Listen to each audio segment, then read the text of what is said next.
Dear students, 13th chapter surface areas and volumes. അപ്പോൾ ഈ ചാപ്റ്ററിന്റെ പേരിൽ തന്നെ ഉണ്ട് surface areas means variety of surface areas, different type of surface areas of different solid shapes and volumes. അതിന്റെ ഒക്കെ വോളിയവും. അപ്പോൾ ഈ ഒരു ചാപ്റ്റർ വളരെ ഇമ്പോർട്ടന്റ് ആണ് ബിക്കോസ് +1 +2 കോമ്പറ്റേറ്റീവ് എക്സാമിനേഷൻസിലായാലും ഏതൊരു മത്സര പരീക്ഷയിലും ഏതൊരു ജോബ് ഓറിയന്റഡ് എക്സാം ആയാലും അതിലൊക്കെയും ഈ സർഫസ് ഏരിയ ആൻഡ് വോളിയം അതിന്റെ ഒരു ആപ്ലിക്കേഷൻ ക്വസ്റ്റ്യൻ തീർച്ചയായും നമുക്ക് കാണാൻ കഴിയും. അപ്പോ രണ്ട് ടൈപ്പാണ്, ഒന്ന് 2D ആൻഡ് 3D. 2D യെ കുറിച്ച് നമ്മൾ 7, 8, 9 സ്റ്റാൻഡേർഡുകളിൽ പഠിച്ചു കഴിഞ്ഞു. എന്നാൽ ആ 2D ഷേപ്പുകളുടെ ഒക്കെയും ഏരിയ, പെരിമീറ്റർ ഇതൊക്കെ കണ്ടുപിടിക്കുന്നതിനുള്ള ഇക്വേഷൻസ് അത്യാവശ്യം നമ്മൾ ഇവിടെ ഓർത്തിരിക്കണം. അതുകൊണ്ട് അതിന് വേണ്ട കുറച്ച് ബേസിക്കുകൾ നമ്മൾ ഡിസ്കസ് ചെയ്തിട്ട് ചാപ്റ്ററിലേക്ക് പോകാം. ഫസ്റ്റ് നമ്മൾ ട്രയാങ്കിളിനെ കുറിച്ചാണ് പഠിച്ചിരിക്കുന്നത്. Different type of triangles. അവിടെ 3 സൈഡിന്റെയും ലെങ്ത് ഈക്വൽ ആണെങ്കിൽ നമ്മൾ അതിനെ ഇക്വിലാറ്ററൽ ട്രയാങ്കിൾ എന്ന് പറയും. Equilateral triangle. അവിടെ 3 സൈഡിന്റെയും ലെങ്ത് ഈക്വൽ ആണെങ്കിൽ ഒരു സൈഡിനെ നമ്മൾ എ എന്ന് അസ്യൂം ചെയ്താൽ പെരിമീറ്റർ എന്ന് പറയുന്നത് perimeter a plus a which is 3a. And equilateral ട്രയാങ്കിളിന്റെ ഏരിയ കണ്ടുപിടിക്കാനുള്ള equation area of an equilateral triangle √3a²/4. ഇത് രണ്ടുമാണ് 2 ഡയമെൻഷനിലെ ഇക്വിലാറ്ററൽ ട്രയാങ്കിളിനെ കുറിച്ച് നമ്മൾ പഠിച്ചിരിക്കേണ്ട, അത്യാവശ്യം അറിഞ്ഞിരിക്കേണ്ട കാര്യം. ഇനി ഏരിയ കണ്ടുപിടിക്കാൻ ഒരു നോർമൽ ട്രയാങ്കിളിന്റെ ഇക്വേഷൻ ആയ ½ വേണമെങ്കിലും ഇവിടെ നമുക്ക് അപ്ലൈ ചെയ്യാം, പ്രൊവൈഡഡ് ഈ ഒരു സൈഡിന്റെ ലെങ്തും ആ സൈഡിലേക്ക് ഓപ്പോസിറ്റ് വെർട്ടെക്സിൽ നിന്ന് വരയ്ക്കുന്ന പെർപെൻഡിക്കുലറിന്റെ ലെങ്തും തരികയാണെങ്കിൽ ½ എന്ന ഇക്വേഷൻ വേണമെങ്കിലും ഇവിടെ നമുക്ക് യൂസ് ചെയ്യാം. അപ്പോ ഈ 2 ഡയമെൻഷനില് അല്ലെങ്കിൽ 3 ഡയമെൻഷനിന്റെ എല്ലാം ബേസിക് ഇക്വേഷൻസിനെ കുറിച്ച് നമ്മുടെ ഈ ചാനലിൽ വീഡിയോയിൽ നിങ്ങൾ സെർച്ച് ചെയ്താൽ അവിടെ PSC ക്ലാസ്സുകൾക്ക് വേണ്ടി ചെയ്ത വീഡിയോസ് എല്ലാം നിങ്ങൾക്ക് കാണാൻ കഴിയും. അവിടെ നിന്ന് വേണമെങ്കിൽ ക്ലിയർ ആയിട്ട് ഇത്രയും കൂടി ഡീപ്പായിട്ട് വേണമെങ്കിലും പഠിക്കാം. ഇവിടെ ഞാൻ എല്ലാത്തിന്റെയും ഏരിയയും പെരിമീറ്ററും മാത്രം ഒന്ന് പറഞ്ഞ് മെയിൻ പോർഷനിലേക്ക് പോകാം. നെക്സ്റ്റ് നമ്മൾ പഠിച്ചത് ഒരു നോർമൽ ട്രയാങ്കിൾ ആണ്. ആ നോർമൽ ട്രയാങ്കിളിന്റെ പെരിമീറ്റർ കണ്ടുപിടിക്കാനായിട്ട് ഇക്വേഷൻ നമ്മൾ പഠിച്ചിട്ടില്ല. അവിടെ നമ്മൾ ഏരിയ കണ്ടുപിടിക്കാനാണ് പഠിച്ചത്. ഒരു ട്രയാങ്കിൾ അതിന്റെ ഒരു സൈഡിന്റെ ലെങ്ത് ബേസ് ആയിട്ട് എടുത്താൽ ആ സൈഡിലേക്കുള്ള പെർപെൻഡിക്കുലറിന്റെ ലെങ്ത് h ആയി കൺസിഡർ ചെയ്യുന്നു, making an angle 90 degree at this point. അങ്ങനെയാണെങ്കിൽ ഇതിന്റെ ഏരിയ കണ്ടുപിടിക്കാനുള്ള ഇക്വേഷൻ ½ അടുത്ത ട്രയാങ്കിളിലേക്ക് പോകാം. നെക്സ്റ്റ് ട്രയാങ്കിൾ നമ്മൾ നേരത്തെ പഠിച്ചിട്ടുള്ള ഹെറോൺസ് ഫോർമുല. ഒരു സൈഡിന്റെ length a, second side b, third side c ആണെങ്കിൽ 3 സൈഡിന്റെയും കൂടെ ടോട്ടൽ സം അല്ലെങ്കിൽ ഇതിന്റെ ലെങ്തിന്റെ സം എന്ന് പറയുന്നതിന് നമ്മൾ പെരിമീറ്റർ എന്ന് എഴുതിയാൽ a + b + c എന്ന് എഴുതാം. ഇതിന്റെ half semi പെരിമീറ്ററിനെ a + b + c/2 എന്ന് എഴുതുന്നു. അങ്ങനെയാണെങ്കിൽ നമ്മൾ പഠിച്ച ഹെറോൺസ് ഫോർമുല അനുസരിച്ച് ഇത്തരത്തിലൊരു ട്രയാങ്കിളിന്റെ അല്ലെങ്കിൽ when 3 sides are given അവിടെ നമുക്ക് ഏരിയ കണ്ടുപിടിക്കാനുള്ള ഇക്വേഷൻ ഇതാണ്: √s × s - a × s - b × s - c. 3 type ട്രയാങ്കിളിനെ കുറിച്ചും ട്രയാങ്കിൾസിന്റെ ഏരിയ കണ്ടുപിടിക്കാനുള്ള മെത്തേഡ്സിനെ കുറിച്ചും പെരിമീറ്റർ കണ്ടുപിടിക്കാനുള്ള മെത്തേഡുകൾ, ഇക്വേഷൻസിനെ കുറിച്ച് നമ്മൾ ഡിസ്കസ് ചെയ്ത് കഴിഞ്ഞു. ഇനി നമുക്ക് ക്വാഡ്രിലാറ്ററലിലേക്ക്, അത്യാവശ്യം നമുക്ക് ഈ ചാപ്റ്ററിൽ വേണ്ട ക്വാഡ്രിലാറ്ററൽസിലേക്ക് പോകാം. നമുക്ക് ആദ്യം സ്ക്വയറിനെ കുറിച്ച് ഡിസ്കസ് ചെയ്യാം. Square, all the sides are equal with all angles 90 degree. അതാണ് സ്ക്വയർ. എല്ലാ സൈഡിന്റെയും ലെങ്ത് a ആണ്. അങ്ങനെയാണെങ്കിൽ ഇതിന്റെ പെരിമീറ്റർ കണ്ടുപിടിക്കാനുള്ള ഇക്വേഷൻ 4a, ഏരിയ കണ്ടുപിടിക്കാനുള്ള equation a², side into side a × a. ഇനി മറ്റൊരു കാര്യം കൂടി ഇവിടെ അറിഞ്ഞിരിക്കണം. ഒരു ഡയഗണലിന്റെ ലെങ്ത് ആണ് തരുന്നതെങ്കിൽ ഇതിനെ നമ്മൾ ഡയഗണൽ എന്ന് വിളിക്കാം. ഈ ഡയഗണലിന്റെ ലെങ്ത് ആണ് ഇൻസ്റ്റെഡ് ഓഫ് 1 സൈഡ് നമുക്ക് തരുന്നതെങ്കിൽ അവിടെ ഈ എയും ഡിയും തമ്മിലൊരു റിലേഷൻ ഉണ്ട്. 1 സൈഡും ഡയഗണലും തമ്മിലൊരു റിലേഷൻ ഉണ്ട്. അതിങ്ങനെയാണ്: d = a√2 and a = d/√2. എയും ഡിയും തമ്മിലുള്ള റിലേഷൻ.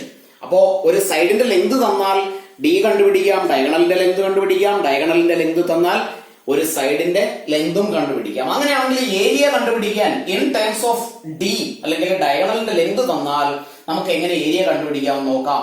ഡയഗണലും സൈഡും തമ്മിലുള്ള റിലേഷൻ നമ്മൾ പഠിച്ചു. എ എന്ന് പറയുന്നത് d/√2 ആണ്. സൈഡ് ഇൻറ്റു സൈഡ് ആണ് ഏരിയ കണ്ടുപിടിക്കാനുള്ള റിലേഷൻ എങ്കിൽ a² എന്നതിന് പകരം നമുക്ക് a ഇതാണ്. അങ്ങനെയാണെങ്കിൽ d/√2 the whole square which is d²/2 എന്ന് എഴുതാം. Otherwise 1/2 d². അപ്പോ ഡയഗണലിന്റെ ലെങ്ത് തന്നാൽ ഡയറക്റ്റ് സ്ക്വയറിന്റെ ഏരിയ കണ്ടുപിടിക്കാൻ ഹാഫ് d² കണ്ടാൽ മതി. അതർവൈസ് ഡയഗണലിന്റെ ലെങ്തിന്റെ സ്ക്വയറിന്റെ ഹാഫ് ആണ് ആ സ്ക്വയറിന്റെ ഏരിയ. ഇനി നമുക്ക് റെക്ടാംഗിളിന്റെ ഏരിയ കണ്ടുപിടിക്കാം. റെക്ടാംഗിൾ ഓപ്പോസിറ്റ് സൈഡ്സിന്റെ ലെങ്ത് ഈക്വലും and all the angles 90 degree. അത്തരത്തിലുള്ള ക്വാഡ്രിലാറ്ററൽസിനെ നമ്മൾ വിളിക്കുന്ന പേരാണ് റെക്ടാംഗിൾ. ഇവിടെ ഇതിന്റെ ലെങ്ത് L, ഇത് B, ഇത് L, ഇത് B. അങ്ങനെയാണെങ്കിൽ perimeter is equal to 2 into L plus B. Area is equal to LB, length into breadth. ഇതാണ് റെക്ടാംഗിളിൽ നിന്ന് നമ്മൾ പഠിച്ചിരിക്കുന്നത്. തൽക്കാലം ഇത്രയും ആവശ്യമുള്ളൂ. അപ്പൊ ക്വാഡ്രിലാറ്ററൽസിലെ മെയിൻ ആയിട്ട് നമുക്ക് ഈ പോർഷനിൽ പഠിക്കാനുള്ളത് സ്ക്വയറും റെക്ടാംഗിളുമാണ്. വേറെ ഏതെങ്കിലും ക്വാഡ്രിലാറ്ററൽസ് ഇൻ കേസ് ക്വസ്റ്റ്യനിൽ വരികയാണെങ്കിൽ നമുക്ക് അതിനെക്കുറിച്ച് അന്നേരം ഡിസ്കസ് ചെയ്യാം. അടുത്തത് നമുക്ക് സർക്കിൾസിലേക്ക് പോകാം. സർക്കിളിനെ കുറിച്ച് നമ്മൾ കഴിഞ്ഞ ചാപ്റ്ററുകളിലൊക്കെ വിശാലമായിട്ട് പഠിച്ചതാണ്. സെന്ററിൽ നിന്നുള്ള ഡിസ്റ്റൻസ് റേഡിയസ്, ഇത് ഡയമീറ്റർ, ഇത് രണ്ടും തമ്മിലുള്ള റിലേഷനും പഠിച്ചതാണ്. Diameter is equal to 2 into radius, radius is equal to ഡയമീറ്റർ/2.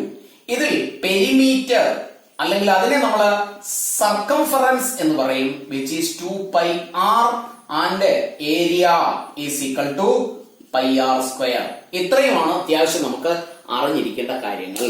ഇനി നമുക്ക് 3 ഡയമെൻഷണൽ ഷേപ്പിലേക്ക് പോകാം. അതിനെ നമുക്ക് സോളിഡ് ഷേപ്പ് എന്ന് വിളിക്കാം. അങ്ങനെയാണെങ്കിൽ വാട്ട് ഈസ് സോളിഡ് ഷേപ്പ്? ഒരു സോളിഡ് ഷേപ്പ് എന്താണെന്നാണ് നമുക്ക് അടുത്തതായിട്ട് പഠിക്കാനുള്ളത്. ഇത് ഒരു റുബിക്സ് ക്യൂബാണ്. ഇത് ഉള്ളു പൊള്ളയല്ല അല്ലെങ്കിൽ ഹോളോ അല്ല. ഇത് കട്ടയായ രീതിയിലാണ് ഉണ്ടാക്കിയിരിക്കുന്നത്. അതർവൈസ് ഡയസ്, നമ്മൾ സ്നേക്ക് ആൻഡ് ലാഡർ കളിക്കുമ്പോൾ മുകളിലേക്ക് എറിയുന്ന ആ ഒരു ഡയസ്, സമചതുര കട്ട എന്നാണ് മലയാളം.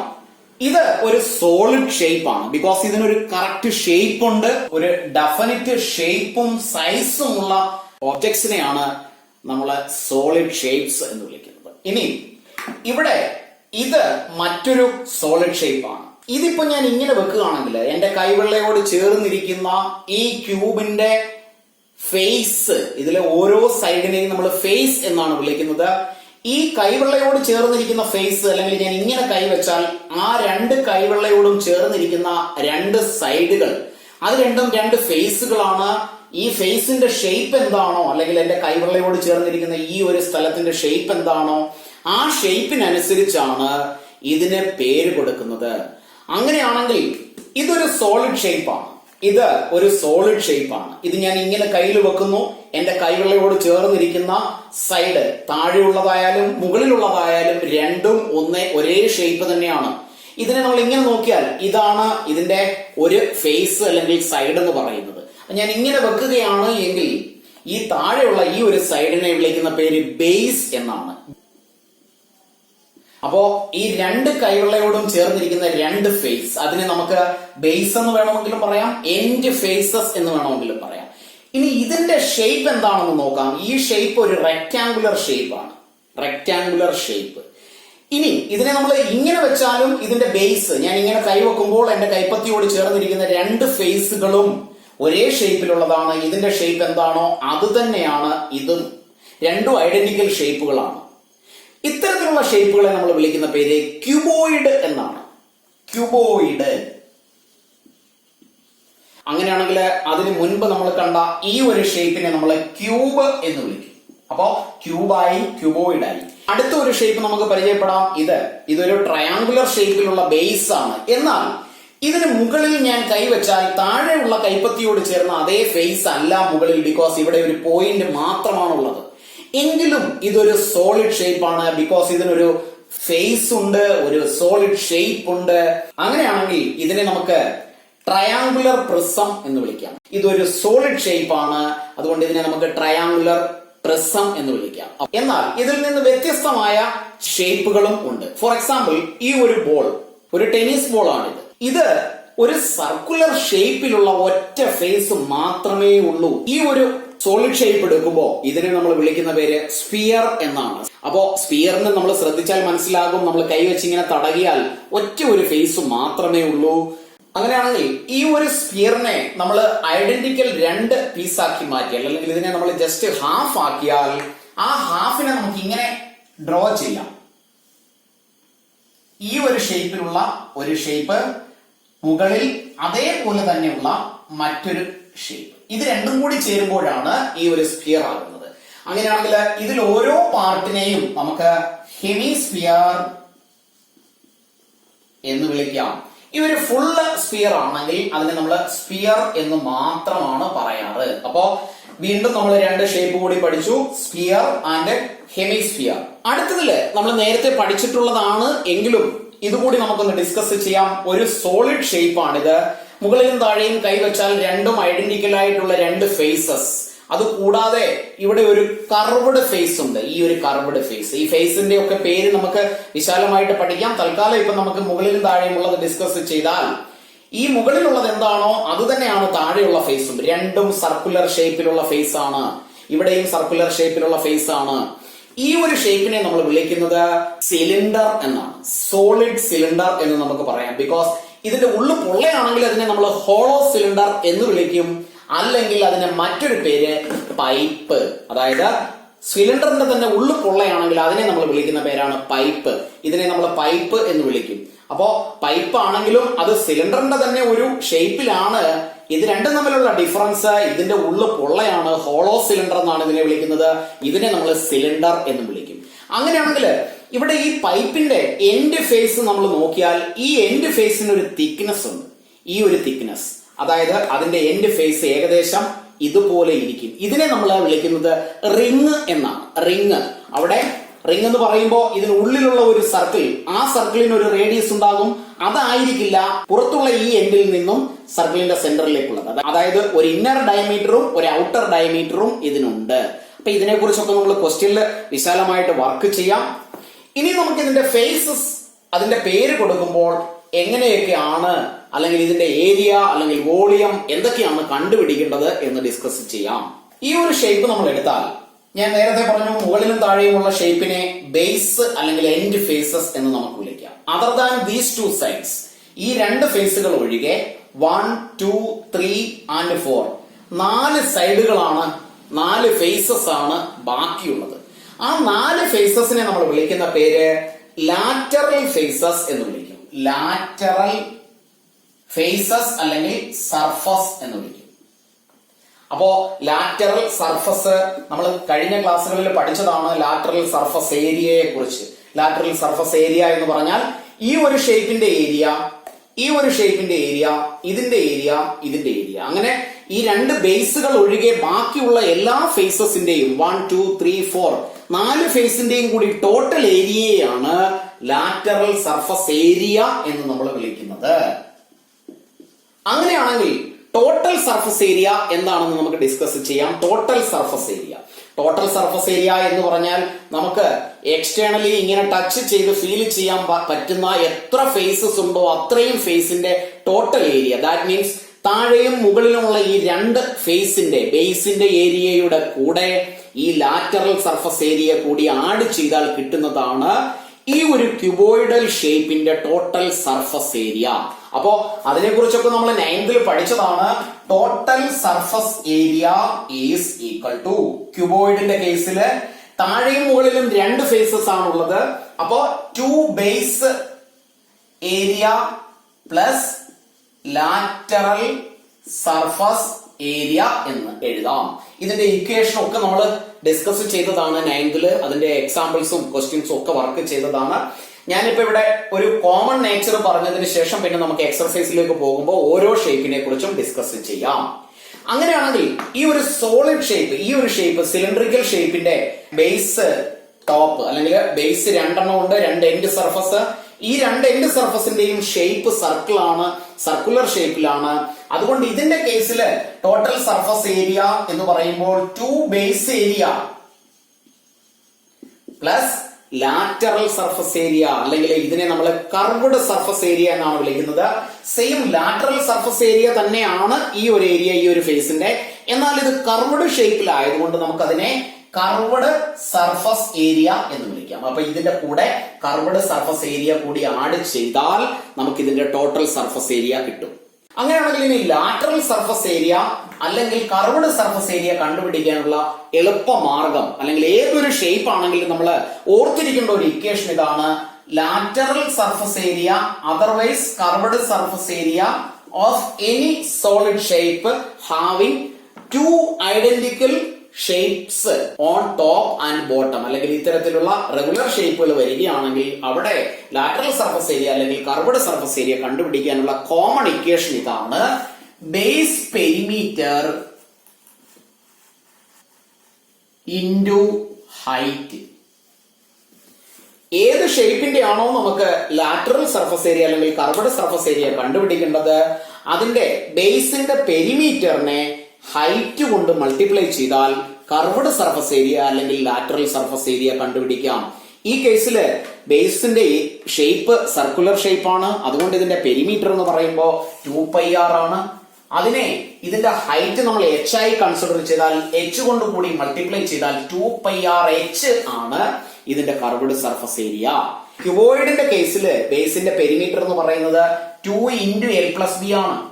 അതിനെ ഇതിന്റെ ഹൈറ്റ് ആയ h കൊണ്ട് മൾട്ടിപ്ലൈ ചെയ്താൽ കിട്ടുന്ന 2 × l+b × h ആണ് ഇതിന്റെ lateral surface area. That means ഈ മുകളിലും താഴെയുമുള്ള രണ്ട് ഫേസിന്റെ ഏരിയ ഒഴികെയുള്ള ഈ 4 ഫേസിന്റെ ഏരിയ. അപ്പൊ ഇത് കോമൺ ഇക്വേഷൻ ആണ്. ഇനി അതുപോലെ തന്നെ ഈ രണ്ട് ഷേപ്പിന്റെയും വോളിയം കണ്ടുപിടിക്കാനും കോമൺ ഇക്വേഷൻ ഉണ്ട്.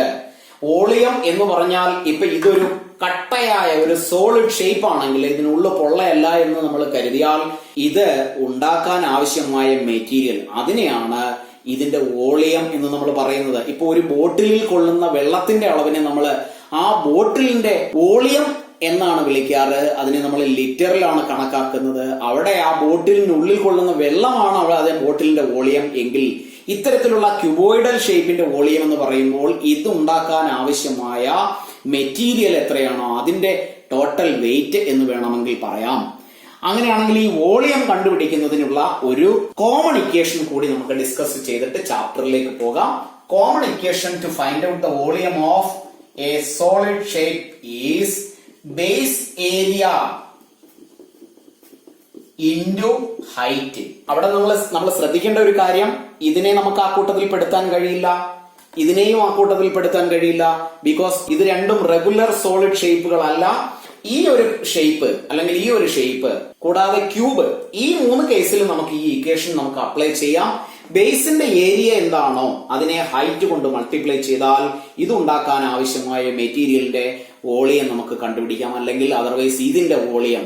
അപ്പോ ഇവിടെ ബേസിന്റെ ഏരിയ πr² ആണ്. അതിനെ ഹൈറ്റ് കൊണ്ട് മൾട്ടിപ്ലൈ ചെയ്താൽ base area into h, πr² into h, πr²h ആണ് ഒരു സിലിണ്ടറിന്റെ വോളിയം. അതുപോലെ തന്നെ ഈ ക്യൂബോയിഡിന്റെ വോളിയം ഇതിനെ നമ്മൾ ഇങ്ങനെ വെച്ച് കഴിഞ്ഞാൽ അതിന്റെ ബേസിന്റെ ഏരിയ, ബേസ് ഏരിയ എന്ന് പറയുമ്പോൾ റെക്ടാംഗിളിന്റെ ഏരിയ ആണ് ലെങ്ത് ഇൻറ്റു ബ്രെഡ്ത്ത്. അതിനെ ഹൈറ്റ് കൊണ്ട് കൂടി മൾട്ടിപ്ലൈ ചെയ്താൽ LBH, അതാണ് ഒരു ക്യൂബോയിഡിന്റെ വോളിയം. അപ്പോ വോളിയം കണ്ടുപിടിക്കാനുള്ള ഒരു കോമൺ ഇക്വേഷനും കൂടി നമ്മൾ ഡിസ്കസ് ചെയ്ത് കഴിഞ്ഞു. നമ്മൾ ഇവിടെ ഡിസ്കസ് ചെയ്ത കാര്യങ്ങളെല്ലാം 9th വരെയുള്ള ക്ലാസ്സുകളിൽ നമ്മൾ പഠിച്ചു കഴിഞ്ഞ കാര്യങ്ങളാണ്. നമുക്കിവിടെ ഇനി 10th പഠിക്കാനുള്ളത് കോമ്പിനേഷൻ ഓഫ് സോളിഡ് ഷേപ്സ് ആണ്.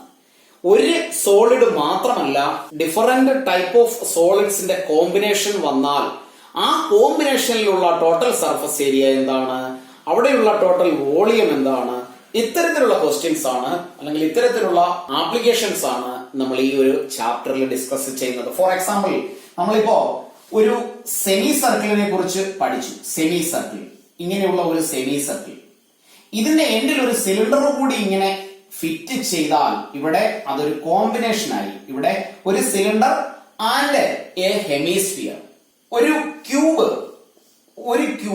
അതിന്റെ കൂടെ മറ്റൊരു ക്യൂബ് കൂടി കണക്ട് ചെയ്യുന്നു. അപ്പൊ അത് വേറെ ഒരു ഷേപ്പായി. ക്വസ്റ്റ്യൻസ് വർക്ക് ചെയ്യുമ്പോൾ അത് കൂടുതലായിട്ട് ഡിസ്കസ് ചെയ്യാം. എങ്കിൽ കൂടിയും ഇവിടെ ഒരു സിലിണ്ടർ ആൻഡ് ആ സിലിണ്ടറിന്റെ ഒരു എൻഡിൽ ഒരു കോൺ കൂടി ഫിറ്റ് ചെയ്താൽ ഇതിന്റെ ഷേപ്പ്. അപ്പൊ ഇവിടെയുള്ള ടോട്ടൽ സർഫസ് ഏരിയ എന്താണ്, അല്ലെങ്കിൽ ഇതിന്റെ വോളിയം എന്താണ് എന്ന തരത്തിലുള്ള ക്വസ്റ്റ്യൻസ് ആണ് നമ്മൾ ഈ ചാപ്റ്ററിൽ ഡിസ്കസ് ചെയ്യുന്നത്. അപ്പോൾ ഓരോ ക്വസ്റ്റ്യനും വർക്ക് ചെയ്യുന്ന സമയത്ത് അതുമായി ബന്ധപ്പെട്ട ഇക്വേഷൻസും ഷോർട്ട് കട്ടുകളും ഈസിലി നമുക്ക് അതിന്റെ ആൻസർ എങ്ങനെ കണ്ടുപിടിക്കാമെന്നും ഓരോ ക്വസ്റ്റ്യനും വർക്ക് ചെയ്യുമ്പോൾ നമുക്ക് ഡിസ്കസ് ചെയ്യാം. ക്ലാസ്സുകൾ ഇഷ്ടപ്പെട്ടുവെങ്കിൽ ലൈക്കും ഷെയറും കമന്റും ചെയ്യുക. എല്ലാ പോർഷൻസും നമ്മൾ കവർ ചെയ്തതിനു ശേഷം എക്സാമ്പിൾ ക്വസ്റ്റ്യൻസിലേക്കും പ്രീവിയസ് ക്വസ്റ്റ്യൻസിലേക്കും മോർ ക്വസ്റ്റ്യൻസിലേക്കും നമുക്ക് പോകാം.